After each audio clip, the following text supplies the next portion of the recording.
ஏன்னா இங்க அடிபட்டு போயிட்டு இருக்கான்.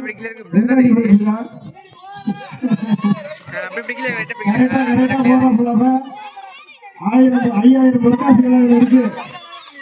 அடிச்சா 5000 பொருட்காசுகள். தேடி எல்லாம் அடிக்க கூடாது, தேடி அடிக்க கூடாது, ஓடி அடிக்க, தேடி அடிக்க கூடாது.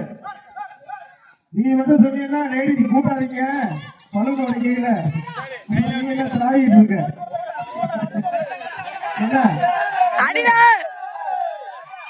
யார் சொல்லாத பக்கத்துல